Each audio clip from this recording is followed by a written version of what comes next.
Élève ta voix, bénis-le. Parle-lui un moment alors qu'il veut te parler lui aussi. Mais élève ta voix et dis-lui un mot ce matin.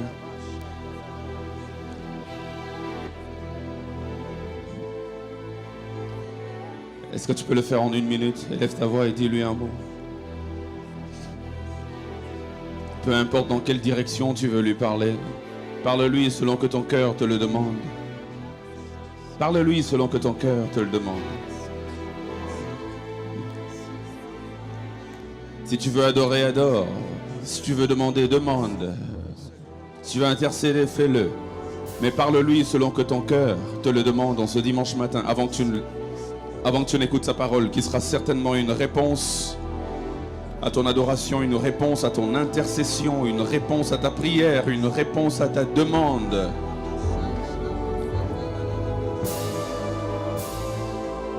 S'il te plaît, ne parle pas dans ton cœur, élève ta voix et parle. Il y a une puissance dans les paroles. Il y a une puissance dans les paroles.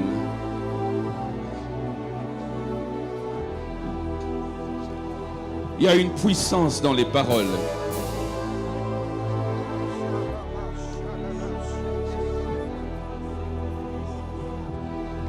Ce moment est spécial, ce moment est pour toi. Ne le rate pas parce qu'il t'écoute maintenant, il t'écoute maintenant. Ne dis pas je vais prier après, ne dis pas je vais le lui dire après. Dis-le lui maintenant, il y a forcément un fardeau dans ton cœur.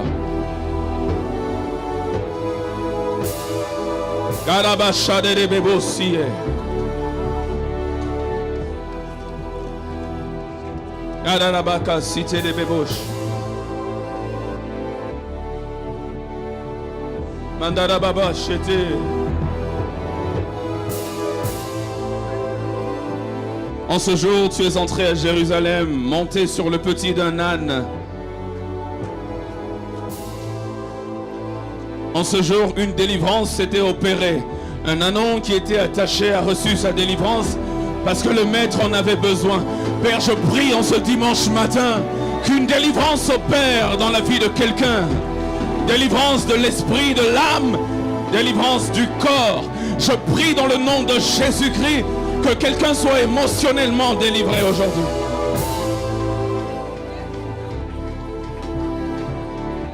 Merci parce que tu décides en ce dimanche matin de partager avec nous des choses qui te sont propres.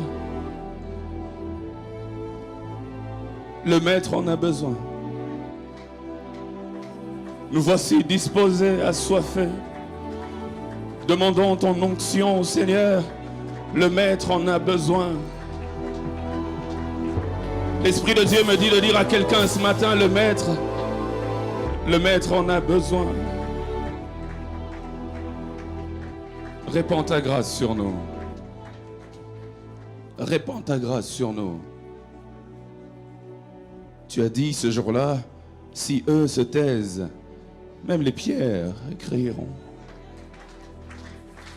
Ce matin, nous ne pouvons pas nous taire, nos acclamations ne peuvent pas se taire, nos cris de joie ne peuvent pas se taire, nos célébrations ne peuvent pas se taire ce matin. Y a-t-il quelqu'un qui peut pousser un cri de joie en l'honneur de Dieu?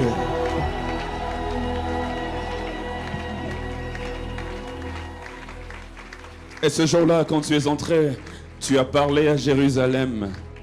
Parle-nous aujourd'hui, au nom de Jésus-Christ. Amen. Tu vas acclamer Dieu alors que tu reprends ta place. Gloire à Jésus. Philadelphie, bonjour. Bon dimanche des rameaux.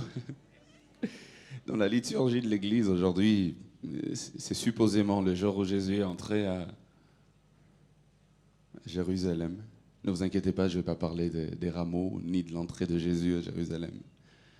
Dieu m'a mis une pensée dans une autre direction, mais je voulais quand même le mentionner. Vous m'excuserez pour ma voix, j'espère qu'elle va s'améliorer au fil de ma prédication. Un grand merci à Papa Ken qui n'est pas là, qui est donc à Goma, comme l'a dit tout à l'heure le pasteur Christian. Mais aujourd'hui, il est très très bien représenté. Jésus, en son temps, disait « Celui qui a vu le Fils a vu le Père ».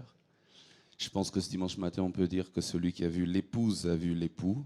Merci à maman Nathalie. Est-ce qu'on peut acclamer le Seigneur pour elle? On va lire 2 textes et puis nous allons nous plonger dans l'exploitation de ces textes. Romains chapitre 8, verset 18 et verset 30. Romains chapitre 8, verset 18 et verset 30.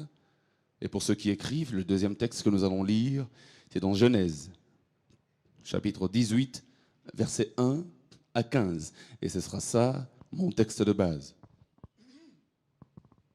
Romains 8, 18 et 30. La Bible déclare au verset 18, « J'estime que les souffrances du temps présent ne sauraient être comparées à la gloire à venir qui sera révélée pour nous. » Le verset 30 dit, « Et ceux qu'il a prédestinés, il les a aussi appelés. Et ceux qu'il a appelés, il les a aussi justifiés.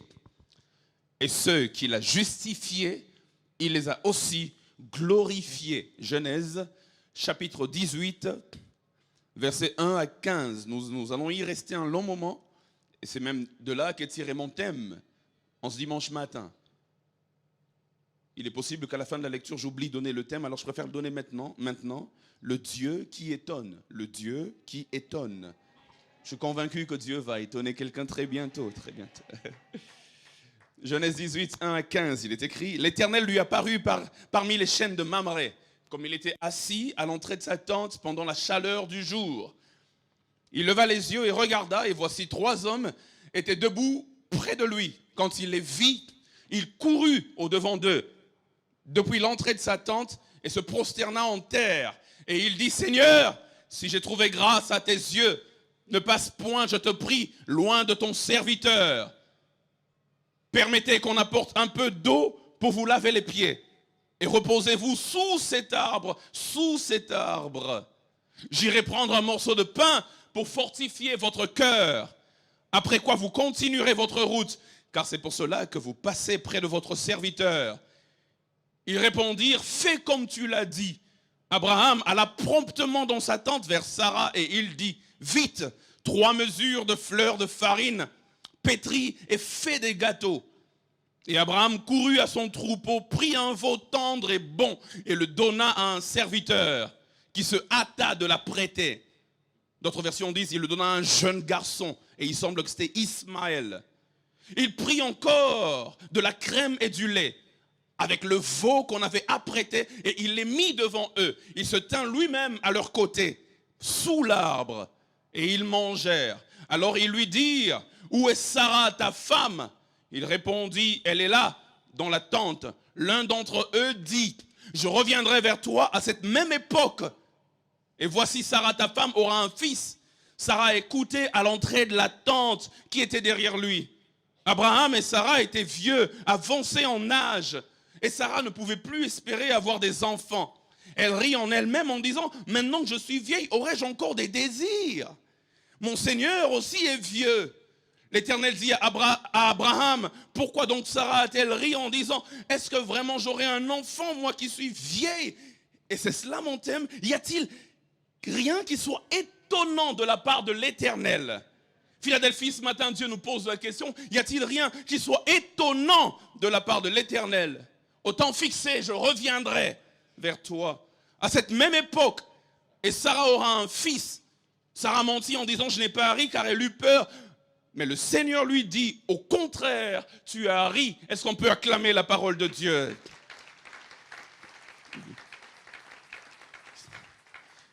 Y a-t-il rien qui soit étonnant? C'est ce que Louis II dit tout à l'heure. On verra ce que d'autres versions disent de la même phrase, du même verset 14. Y a-t-il rien qui soit étonnant? Le Dieu qui étonne. Et le sous-entendu dans mon thème, c'est qu'il étonne, mais il n'est étonné par rien.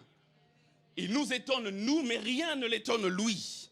Le message de ce dimanche matin, ce n'est pas forcément un enseignement ou une prédication. Je suis convaincu que c'est une prophétie pour quelqu'un. Je suis venu prophétiser sur moi-même, mais ainsi que sur toi. Je suis venu libérer une parole prophétique afin que Dieu change la situation de quelqu'un.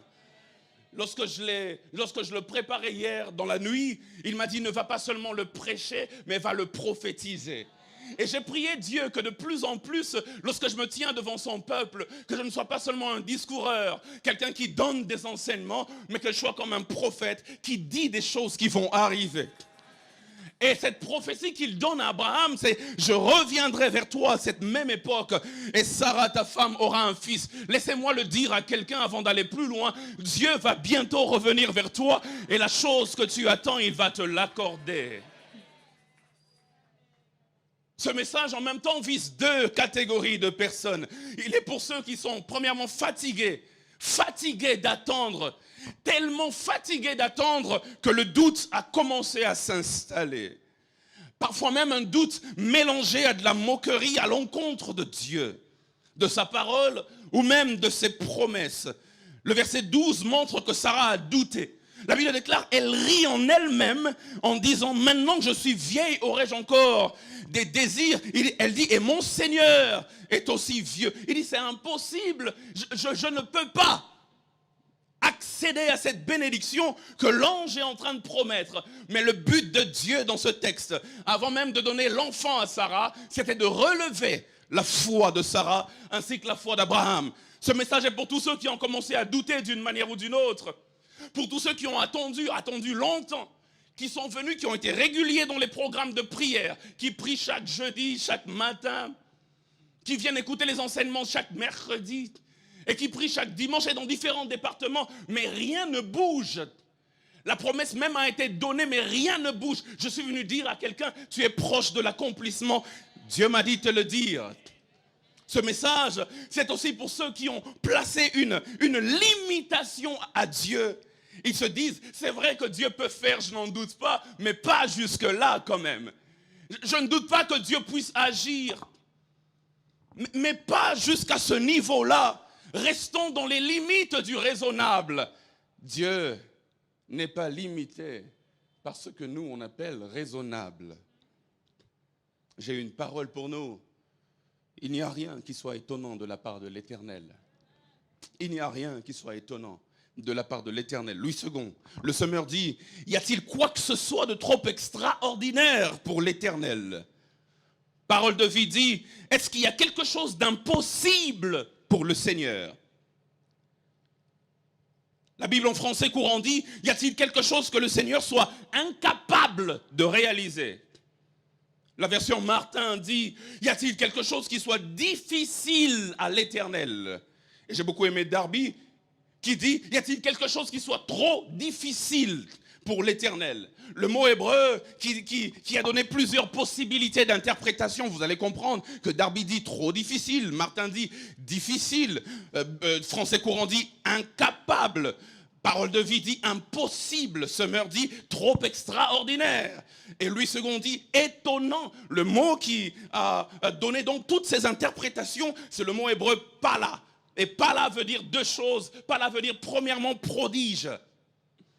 Comme dans Exode, chapitre 34, verset 10, il est écrit, l'Éternel répondit, voici je traite une alliance, je ferai en présence de tout ton peuple des palas, c'est-à-dire des prodiges qui n'ont eu lieu dans aucun pays et chez aucune nation. Dieu est en train de dire, y a-t-il quelque chose qui soit un prodige pour moi? Lorsqu'on parle d'un prodige, on parle de quelque chose qui dépasse l'entendement. Pour vous, vous appelez ça prodige parce qu'à votre niveau, ça vous dépasse. Mais il n'y a rien qui me dépasse. Ce que vous dites prodige, pour moi, n'est pas prodige.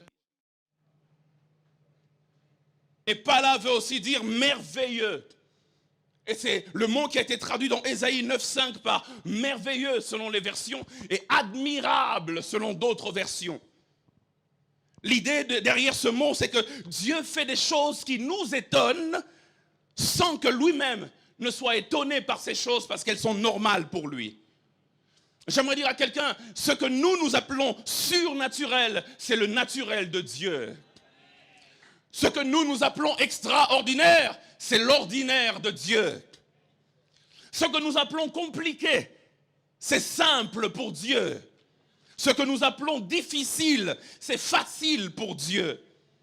Ce que nous trouvons prodigieux, C'est normal pour Dieu. Il nous étonne, mais rien ne l'étonne. Il nous dépasse, mais rien ne le dépasse.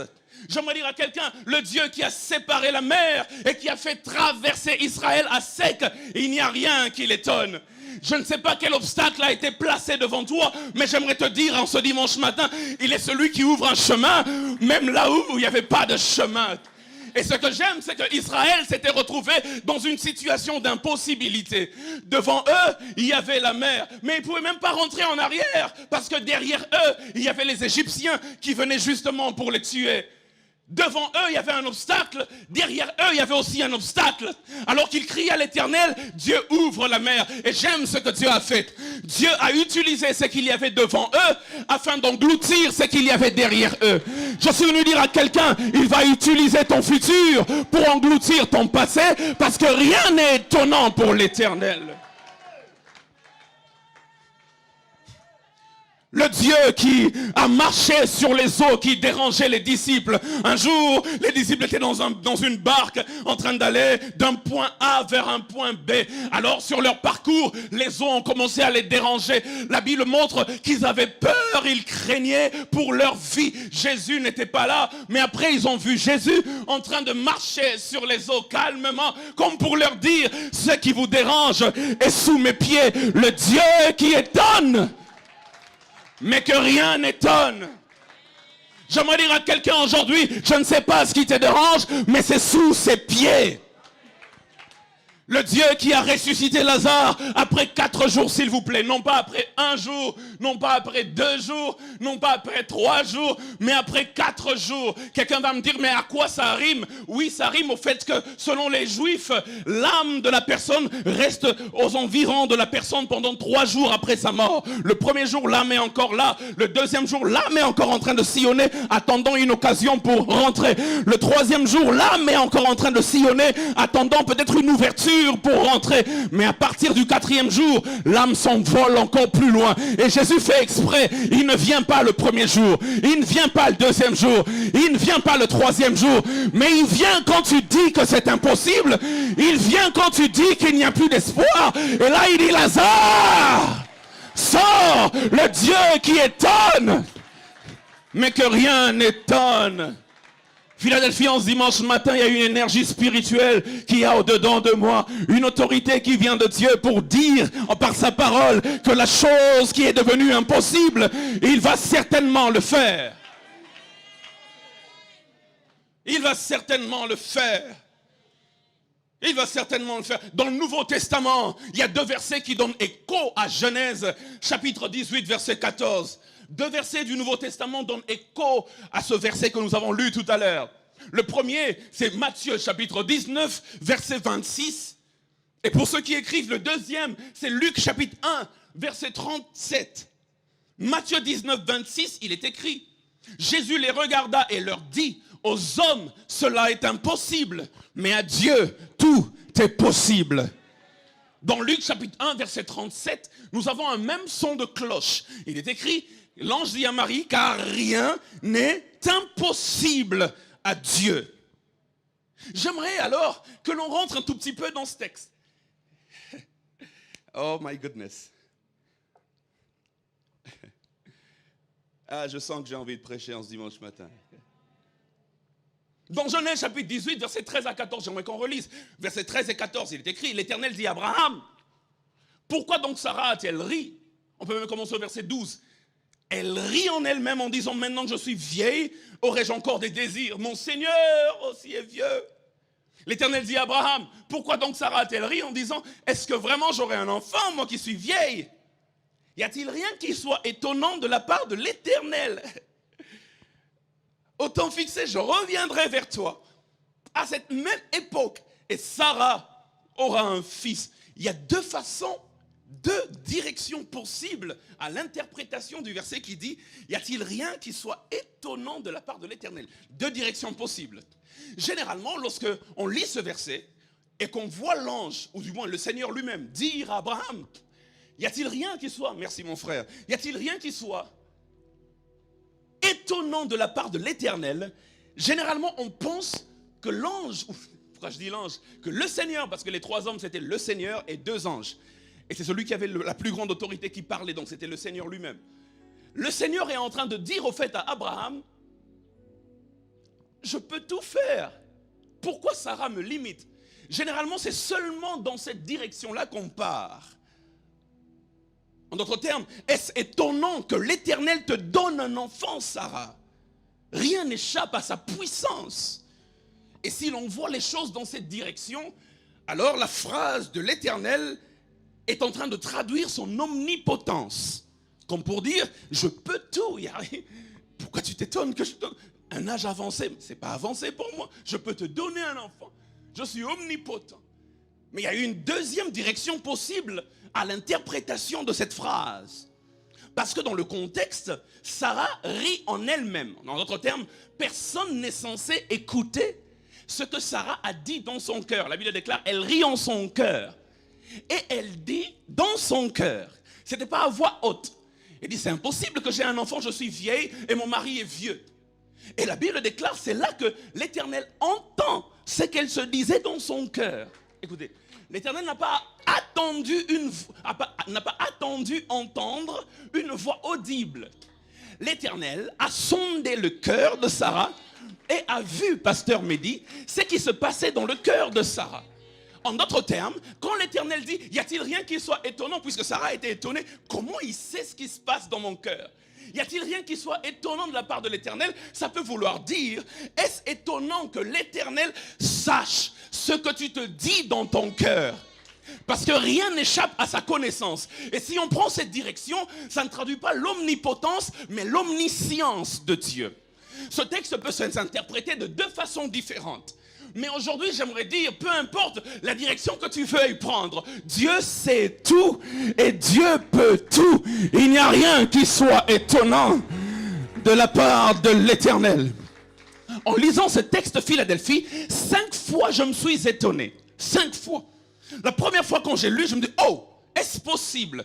La deuxième fois, j'ai encore lu un autre verset, je me dis, oh, étonnement. La troisième fois encore, étonnement. Quatrième et cinquième fois. Et j'aimerais vous partager en ce dimanche matin mes 5 étonnements parce que Dieu est sur le point d'étonner quelqu'un. Il y a 5 versets qui m'ont étonné. Et je me suis rendu compte que tout le texte parle de l'étonnement de Dieu pour l'humain, mais l'étonnement qui est limité à l'humain parce que le divin n'est pas du tout étonné par ces choses. La première chose qui m'a étonné, c'est au verset 1. Dieu étonne, et pour ceux qui notent, Dieu étonne dans sa compassion envers ceux qui souffrent. Au verset 1, il dit, l'Éternel lui apparut parmi les chênes de Mamré, comme il était assis à l'entrée de sa tente pendant la chaleur du jour. Alors, selon les rabbins, et même selon la tradition juive, Dieu lui est apparu 3 jours après sa circoncision. Vous allez vous rendre compte qu'au dernier verset du chapitre 17, même les 2 derniers versets, il est écrit ceci. Ce même jour, Abraham fut circoncis ainsi qu'Ismaël son fils.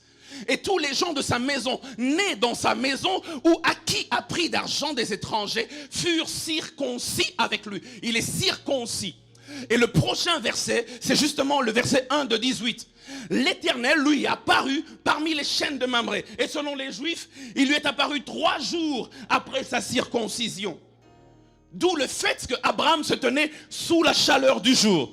Parce qu'il était cru à l'époque que la chaleur favorise la cicatrisation de la plaie. Et alors Abraham se met là, circoncis, et Dieu vient lui apparaître. Il n'a pas été circoncis le 8e jour, comme la plupart d'entre nous. Il a été circoncis à un âge avancé. Il avait même 99 ans, ça doit faire mal, quand il s'est fait circoncire. Mais c'est là que Dieu vient lui apparaître. Et j'aimerais dire à quelqu'un, comme la première chose qui m'a étonné, c'est que Dieu vient souvent à nous dans nos moments de douleur. Dieu vient souvent à nous dans nos moments de douleur. Abraham est en train de croupir sous la douleur. Et l'Éternel vient lui apparaître ce jour-là parmi les chênes de Mamré. J'ai beaucoup aimé 2 versets d'appui que j'ai trouvés dans les Écritures. Psaume 34, versets 18 à 19. Il est écrit, quand les justes crient, l'Éternel entend. Et il les délivre de toute leur détresse. Écoutez bien le verset 19. L'Éternel est près de ceux qui ont le cœur brisé. Et il sauve ceux qui ont l'esprit dans l'abattement. Je ne sais pas, tu as peut-être une douleur spirituelle, physique ou émotionnelle. Mais j'aimerais dire, plus tu souffres, plus Dieu vient vers toi. Dieu vient souvent à nous dans nos moments de douleur. Ésaïe chapitre 57, verset 15, il est écrit, version Louis II, car ainsi parle le Très-Haut. Écoutez bien ce qu'il dit, le Très-Haut, en d'autres termes, l'inaccessible. En d'autres termes, celui qui n'est pas dérangé par vos situations. Il dit ainsi parle le Très-Haut. Il donne encore une suite, il dit, dont la demeure est éternelle. Il dit, dont le nom est saint. Il va plus loin, il dit, j'habite dans les lieux élevés. Et j'habite dans la sainteté. Je ne suis pas dérangé par les situations terrestres. Il dit, mais je suis avec l'homme contrit et humilié, afin de ranimer les esprits humiliés, afin de ranimer les cœurs contrits. Je ne sais pas s'il y a quelqu'un ce matin qui souffre. Je ne sais pas s'il y a quelqu'un ce matin qui a une douleur dans son cœur. Abraham, sous la chaleur du jour, 3 jours après la circoncision, souffrant dans sa chair, Dieu vient vers lui. Et j'aimerais dire à Philadelphie ce matin, que tu sois à ISPT, à Lisanga ou ici à la Puisette, peu importe ce que tu traverses, Dieu vient vers nous. I don't know why I'm getting too emotional this morning. Souvent dans nos moments de douleur. J'aimerais dire à quelqu'un ce dimanche matin, parfois nos moments de douleur nous rapprochent plus de Dieu que nos moments de bonheur. Il dit, j'habite les cieux élevés. Il dit, mais j'ai mon oreille attentive et je suis proche de celui qui a le cœur abattu. Seigneur, et celui qui a le cœur joyeux. Seigneur, et celui qui a le cœur plein de bonheur. Seigneur, et celui, forcément, ouais, mais il dit, particulièrement quand tu es abattu, quand le cœur est contrit, quand l'âme est abattue, je ne suis pas loin de toi. Particulièrement dans tes moments de douleur, je ne suis pas loin de toi. Les disciples en pleine douleur, à la 4e veille de la nuit, ont vu Jésus en train de venir vers eux, comme pour leur dire, lorsque vous souffrez, que tout va mal, je viens vers vous. Les compagnons de Daniel, dans la fournaise ardente, en pleine douleur, le 4e homme était avec eux. Lazare malade, puis ensuite Lazare mort, la douleur de ses sœurs, Jésus est venu à eux. C'est généralement lorsque nous sommes à l'extrémité que Dieu vient à notre secours. Change de mélodie, s'il te plaît. C'est généralement lorsque nous sommes à l'extrémité que Dieu vient à notre secours. Change de mélodie. La deuxième chose qui m'a étonné dans ce texte pendant que je suis en train de lire, et la deuxième leçon que j'aimerais nous donner dans ce texte, j'ai été étonné du fait que Dieu ait compassion d'Abraham et qu'il vienne vers lui dans sa douleur. Mais j'ai été aussi étonné de la deuxième chose. C'est le choix de l'endroit de la révélation ou encore de la manifestation. Ça m'a beaucoup étonné. Je vais vous dire pourquoi ça m'a étonné. Merci. Le choix de l'endroit de la révélation ou encore de la manifestation. Dieu étonne dans le choix de l'endroit de la révélation. Il pouvait se révéler à Abraham lorsque celui-ci a bâti un autel. Il pouvait se révéler à Abraham n'importe quand, n'importe où, mais il a choisi de se révéler à lui pendant qu'il était assis sous un arbre. Un choix étonnant de la part de l'Éternel. Mais quelle leçon est cachée derrière? C'est un choix en même temps étonnant et ironique. Car la vraie question dans ce texte, le vrai débat dans le cœur de Sarah, et peut-être même dans la pensée d'Abraham aussi, le vrai débat c'est, Dieu peut-il donner ou non un enfant à un couple dont le mari n'a plus de désir sexuel et dont la femme a déjà dépassé l'âge d'avoir un enfant? La femme frappée de ménopause, le mari frappé d'andropause. Dieu peut-il donner un enfant à un couple comme ça? Est-il capable? C'est cela le vrai débat. La vraie question c'est, un couple aussi vieux, peut-il encore produire? Et même Sarah en doute, et même Sarah en rit. Mais c'est ironique que Dieu choisisse à un couple rempli de doutes de venir se présenter pendant que l'homme est assis sous l'arbre. C'est ironique parce que l'arbre en question s'appelle chêne. La Bible déclare, il lui est apparu parmi les chênes de Mamré. Et l'arbre chêne est un arbre particulier pour deux raisons. Premièrement, il vit très longtemps. Il peut vivre jusqu'à 1000 ans. Cet arbre vit très longtemps, jusqu'à 1000 ans cet arbre peut vivre. Et c'est là que Dieu lui apparaît. Mais la deuxième chose qui étonne par rapport au chêne, c'est que cet arbre donne des fruits qu'on appelle glands. Et il donne des fruits qu'on appelle glands même dans sa vieillesse. Cet arbre ne sèche jamais, il est toujours productif. C'est pourquoi l'Éternel apparaît à Abraham alors qu'il est assis sous un arbre. Il veut dire à Abraham, tu te sens vieux et tu te dis tu ne peux plus produire. Mais de la même manière que l'arbre sous lequel tu es assis produit des fruits dans sa vieillesse, j'aimerais te dire, Abraham, en ce dimanche matin, que tu donneras aussi des fruits dans ta vieillesse. Malgré ton âge avancé, Sarah et toi, vous produirez un enfant. J'aime comment la Bible qualifie dans Hébreu le ventre de Sarah. Version Louis II, la Bible dit le ventre mort de Sarah. Hébreu 11. Le ventre mort de Sarah. Mais Dieu veut dire, peu importe les limites que vous vous donnez, les limites que la science vous donne, les limites que la vie vous donne, moi je viens vous dire, il est possible d'être productif, même quand tout dit que tu ne peux plus être productif. Il est donc dans le choix de l'endroit de sa révélation. J'aimerais dire à quelqu'un, tu peux porter une grossesse et enfanter ton rêve, ta passion, peu importe les obstacles placés devant toi. Je ne sais pas quel est l'obstacle qui a été mis devant toi et qui t'a été dit tu ne peux pas le franchir. Mais comme Dieu est venu à Abraham lui dire, même dans ta vieillesse tu auras un enfant. De la même manière que le chêne produit le gland dans sa vieillesse. De la même manière, toi Abraham, tu produiras un enfant dans ta vieillesse. Et de la même manière, j'aimerais t'annoncer, Philadelphie, en ce dimanche matin, que peu importe les limites de la société, peu importe les limites de la conjoncture, peu importe les limites de la famille, de l'environnement dans lequel tu es, toi ton cas est différent. Tu ne dépends pas des lois de la terre, tu dépends des lois du ciel. Et dans les lois du ciel, il n'y a aucune impossibilité. Dieu m'a étonné dans le choix de l'endroit de la révélation. La troisième des choses qui m'a étonné dans ce texte, le Dieu qui étonne. Dieu m'a étonné dans sa ténacité à accomplir son projet de bonheur pour nous. Et cela se voit par la répétition de sa promesse.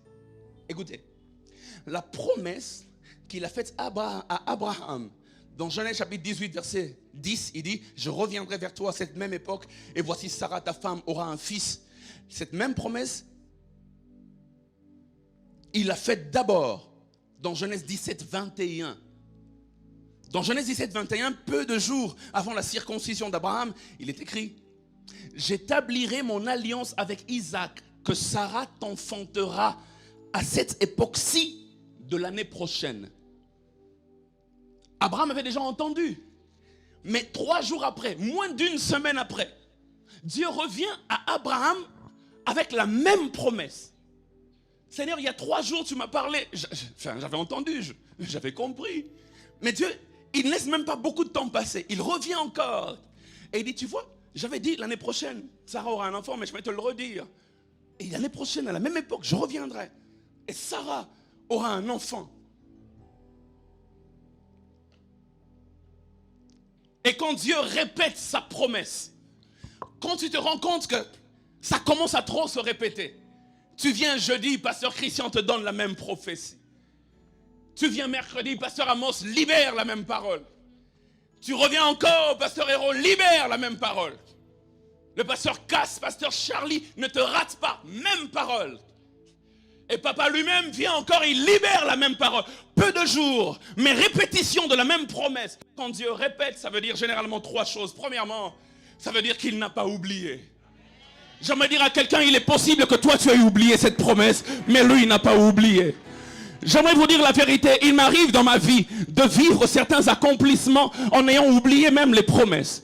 Et c'est plus tard quand je relis, parce que j'ai un petit carnet où j'écris la plupart des paroles qui me sont données. Et quand je relis, je dis, Oh, il avait promis. Il a même déjà fait. J'avais même oublié que c'était sa promesse. J'ai vu la réalisation. Il y a des choses que nous on oublie, mais Dieu n'oublie pas. Il veut dire à Abraham, si je te le répète, c'est que c'est encore dans ma tête. Si je te le répète, c'est que je ne peux pas mentir. Si je te le répète, c'est que ça va certainement s'accomplir. Je ne sais pas quelle est la promesse que tu as eu à oublier, mais Dieu veut te dire, je n'oublie pas ce que je promets. Je n'oublie pas ce que je promets. Je n'oublie pas ce que je promets. Et ça veut toujours dire une deuxième chose. Quand Dieu commence à trop répéter la parole qu'il t'avait dite, ça veut dire deuxièmement que le moment de l'accomplissement n'est plus loin.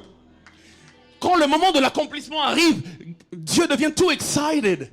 Il commence à dire, ça va se faire. Et il vient par la bouche même d'un petit enfant. Il te dit, ça va se faire. Parfois même tu es à la maison, tu regardes une série télévisée, et puis il y a une phrase d'un acteur qui te rappelle la promesse. Dieu te parle même là-bas. Parfois même tu vas dans l'avenue et tu entends quelqu'un en train de chanter. Et bizarrement, il chante la promesse que Dieu t'a faite. Partout où tu passes, il y a des signes qui ne trompent plus. Quand Dieu commence à répéter, c'est que tu n'es plus loin de l'exaucement. Il y a quelqu'un qui a entendu la même promesse souvent ces derniers temps. Tu n'es plus loin de l'exaucement. Et Dieu, quand il répète sa loi ou même sa promesse, c'est que tu n'es plus loin de l'exaucement. Dans Deutéronome, quand il répétait sa loi, c'était parce qu'ils étaient sur le point d'entrer dans la terre promise. Et ici, quand il répète sa promesse, c'est parce que l'année prochaine, à la même époque, j'aimerais dire à quelqu'un, ce dimanche matin, j'ouvre un cycle d'une année. J'aimerais dire maximum une année. La promesse que tu avais entendue va s'accomplir. Pour quelqu'un, ça va se faire en une semaine. Quelqu'un d'autre en 2. Quelqu'un d'autre en 3 mois. Quelqu'un en 6 mois. Peut-être en 9 mois. Mais maximum une année. L'année prochaine, à la même époque. Il dit, je reviendrai. Et tu auras un enfant, et tu auras, il dit, et tu auras un enfant. Je ne sais pas quel est ton besoin. Ce jour-là, quand il est venu, il a dit, où est Sarah? Quand Dieu vient, il localise ton problème. Quand Dieu vient, il localise ta sécheresse. Où est Sarah? Où est ce domaine de ta vie qui était improductif?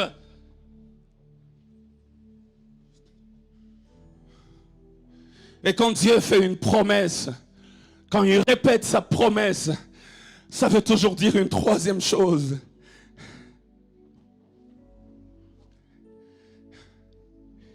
Ça veut toujours dire qu'au fait, j'ai déjà accompli ce que j'ai promis.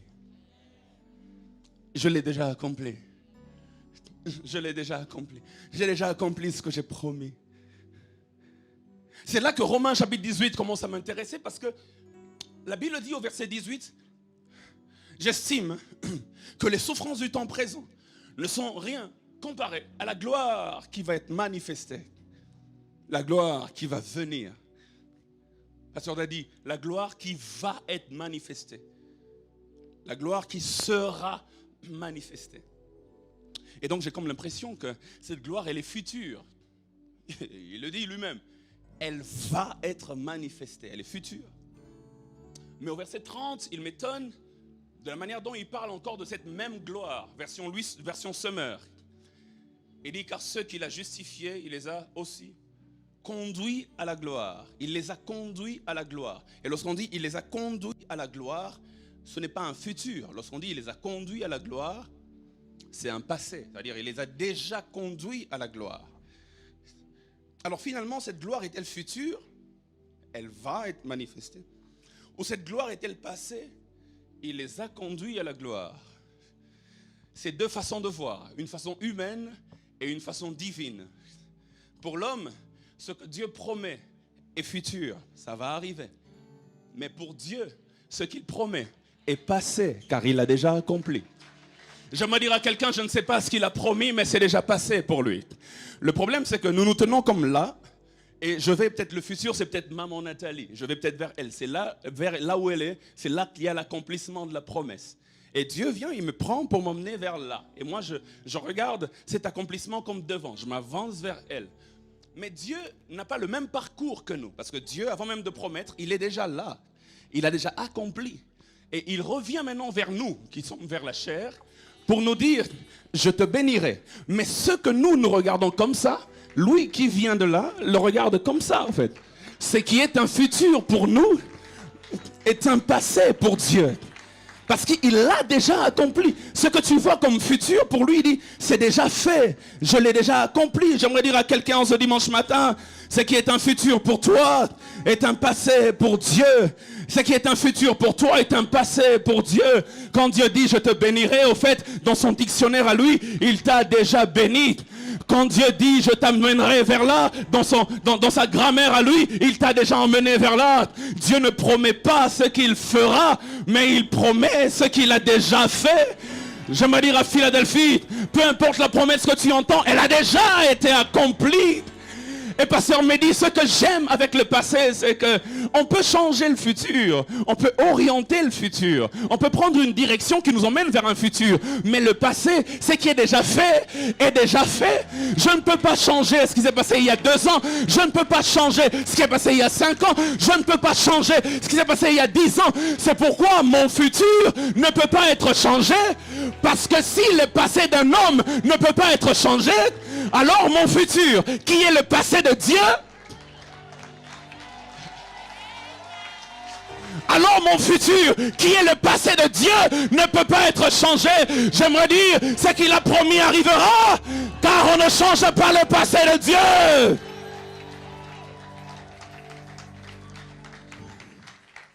Ce qu'il a promis arrivera, car si moi, mon passé ne peut pas être changé, Dieu est stratégique.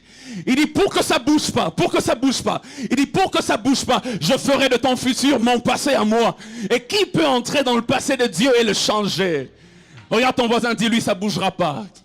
Non, dis-lui bien ça bougera pas, dis-lui ça bougera pas. Dis-lui ça bougera pas. Quand Dieu répète sa promesse, c'est pour dire que rien ne t'empêchera de l'atteindre. Au maximum, l'ennemi peut delay, mais jamais annuler. Au maximum, ça peut être retardé, mais jamais annulé. Il n'y aura pas d'annulation. Il n'y aura pas d'annulation. Il n'y aura pas d'annulation du plan de Dieu pour toi. Il n'y aura pas d'annulation dans ta vie.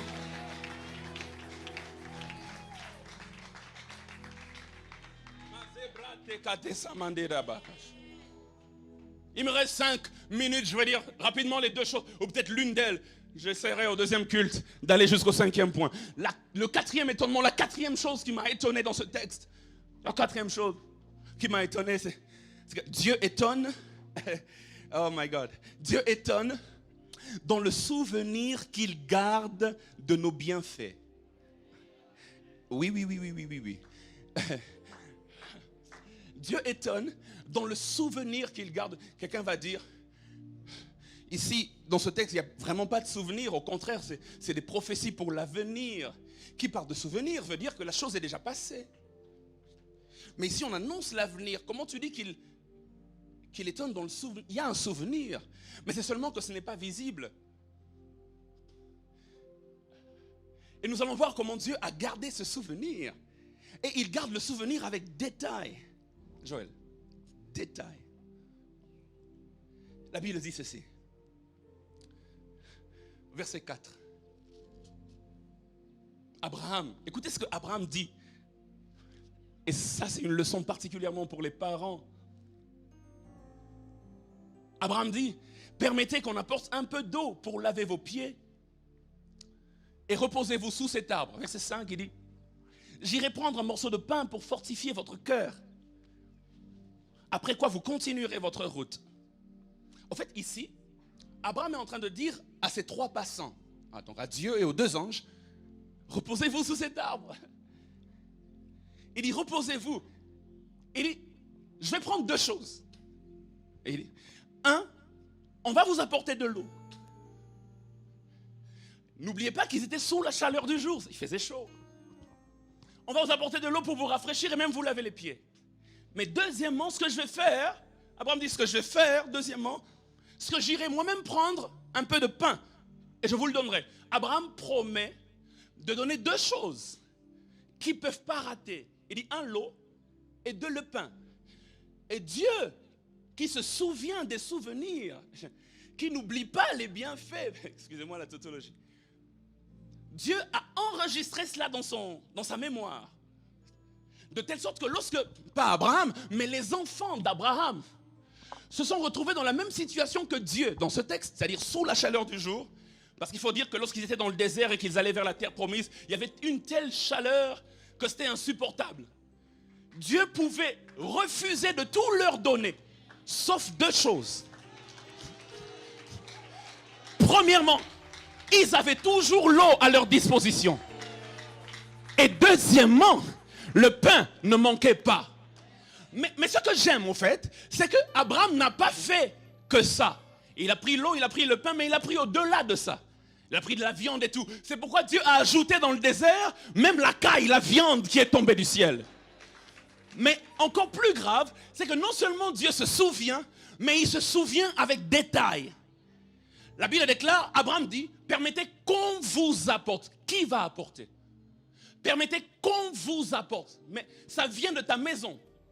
Pour le pain, il dit, j'irai prendre le pain et je te le donnerai. Mais pour l'eau, il dit, permettez qu'on vous apporte. Dans le contexte, il semble que c'est son serviteur qui était allé prendre de l'eau et venir apporter à ces hommes. C'est pourquoi il dit, qu'on vous apporte. Mais pour le pain, il dit, non, il n'y aura pas d'intermédiaire. Moi-même, je vous l'apporterai, je vous donnerai du pain. C'est pourquoi dans le désert, l'eau est venue, mais par un intermédiaire, le rocher. Par contre, le pain est venu directement du ciel vers la terre, sans intermédiaire. J'aimerais dire à quelqu'un, Dieu se souvient des bienfaits. Et il se souvient des bienfaits avec détail. L'eau est venue au travers du rocher qui était frappé. L'eau est venue au travers du rocher auquel on a parlé. Mais le pain n'a pas eu besoin de rocher. Le pain n'a pas eu besoin de rocher. Le ciel s'est ouvert. La manne est descendue parce qu'Abraham avait donné le pain directement. Dieu donne le pain directement. J'aimerais dire à un parent, les bienfaits que tu fais aujourd'hui, si tu ne récoltes pas toi-même, tes enfants en bénéficieront. Dieu étonne parce qu'il garde le souvenir. Dieu étonne parce qu'il garde le souvenir. Il est possible que maman Nathalie elle-même ne récolte pas, mais Ruby va récolter. Il est possible que Rohan ne récolte pas, mais Johan Matisse, ça va pas rater. J'aimerais dire à quelqu'un, quand tu fais du bien à Dieu,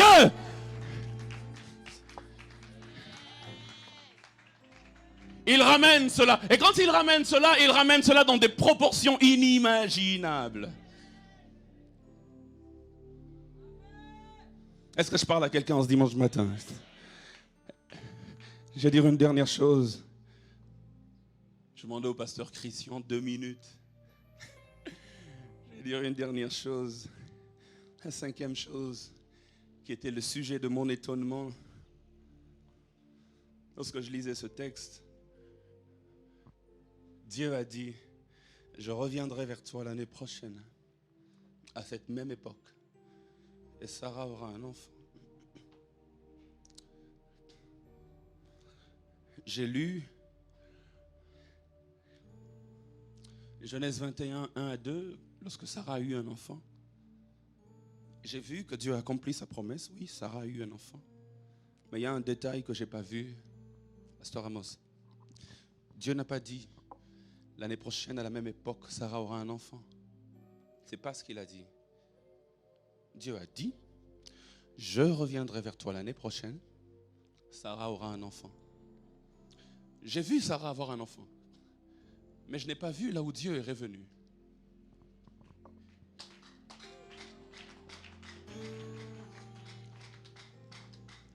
Sa parole, il l'a accomplie, mais je n'ai pas vu là où il est revenu. Ok, à Anne, il a été dit quelque chose de similaire, mais de différent aussi. Le sacrificateur avait dit, l'année prochaine, à la même époque, tu auras un enfant. C'est clair. Mais ici, au-delà du fait que tu auras un enfant l'année prochaine, à la même époque, ici, il est dit, je reviendrai. Philadelphie, j'ai vu Sarah avoir un enfant, mais je n'ai pas vu Dieu revenir. Alors j'ai questionné le Saint-Esprit. Il dit, c'est étonnant. Je connais un comédien qui dit, étonnant. Il dit, mais c'est étonnant. Comment Dieu n'est-il pas revenu? Et là, le Saint-Esprit m'a dit une phrase que j'aimerais que nous puissions garder. Quand Dieu te donne un cadeau, il est lui-même dans le cadeau.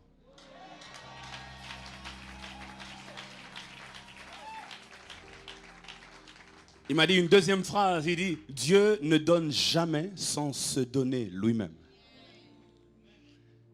Et une troisième phrase qui corrobore cela, il dit, le plus grand don que Dieu te fait, au-delà de ce que tu reçois de sa main, c'est sa présence.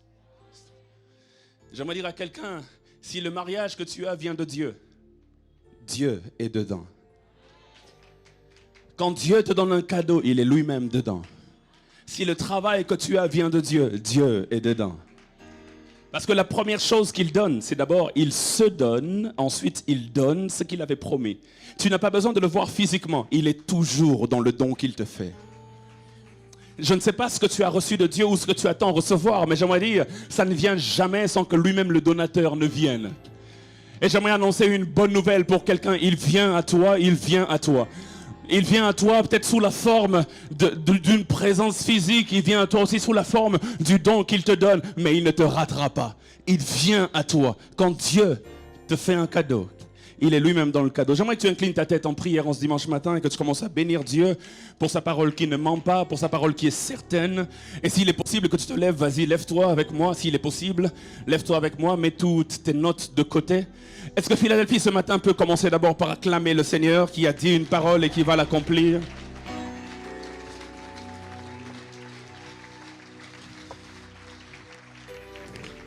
J'aimerais que tu commences à parler à ton futur, que tu commences à parler à ce qui arrive. J'aimerais que tu commences à parler à Dieu, dis, je sais que tu as fait une promesse et tu ne mens pas, et je sais que tu l'accompliras. C'est pourquoi aujourd'hui, j'ouvre mon cœur. J'aimerais que tu commences à dire à Dieu, Seigneur, ma foi était partie, un peu comme la foi de Sarah. Le doute s'était installé, mais merci parce qu'aujourd'hui, tu viens ranimer ma foi. Je sors ici croyant, d'ici croyant. Je sors d'ici convaincu que ce que tu avais dit, tu vas l'accomplir. Est-ce qu'en une minute, on peut élever nos voix et commencer à le déclarer? Dis, ma foi, elle a grandi encore. Je déclare que tu es venu au secours de mon manque de foi. Je déclare que tu es venu au secours de moi. Je déclare au Dieu que ta promesse va s'accomplir. Je déclare au Seigneur Dieu que ce que tu as dit, tu vas le réaliser.